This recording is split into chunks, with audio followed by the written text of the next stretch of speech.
nota quiere que tenga más espacio para aumentar más impuestos y Buenos Islas, o el sindicato más grande del sector privado. A verás aqui.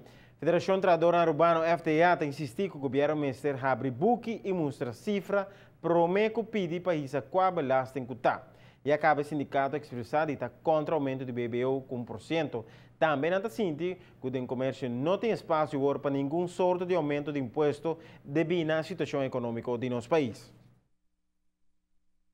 Para nós solucionar o problema financeiro em término largo, para nós por solucionar a AZV, e nós solucionar parte de AOV também, mas com a APFA, mas amanhã, outro ano, aqui 2 anos, nós estamos back na mesa com o mesmo problema.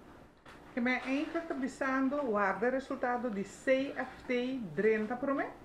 Nós queremos nós não o resultado de CFT para começar a atender o problema, né? Então, a gente de parte do governo, e nós põe isso um pouco mais claro para a mesa, que é o problema do governo, pelo que é a parte financeira, promete que nós chegamos a para fazer protocolo para a comunidade vai aportar. Aí, agora aqui, está muito difícil para nós negociar, se é uma, e não tem espaço, nem para donador de trabalho, nem para trabalhador. O problema, segundo o sindicato, está que não tem aumento do BBO só, sino mais bem ter ideia que o governo mestre reduzir gasto e aumentar a entrada. Tanto que não tem vista fijo, que o turno mestrasi, não vale a pena para que esse imposto de uma forma assim. O governo mestre estabelecer fijo que é cifra, que é o gasto, que é a entrada, mas tem que estabelecer um período largo com o trabalho em manejo financeiro. Isso é o que passa. Então, conosco tem uma estabilidade e de nós também que nós estamos willing para apoiar seguro. De maneira nós assim sempre. Nós estamos willing para apoiar, mas nós temos uma situação de desemprego, nós tem um estancamento. Inversão não nós atualmente, mas está mostrando que a inversão não parar.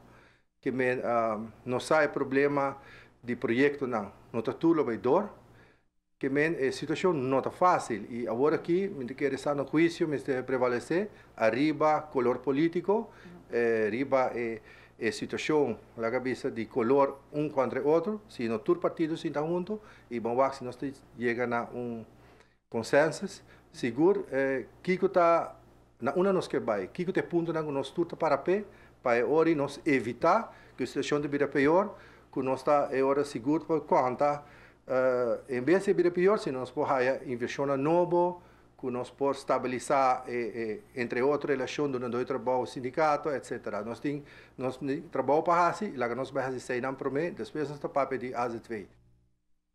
O sindicato não afirma o protocolo para receber BBO para cobrir déficit de AZV. Anda bisa de ter compreensão com algo mais assim, mas não quer que necessariamente esse imposto para ajudar o fundo de AZV.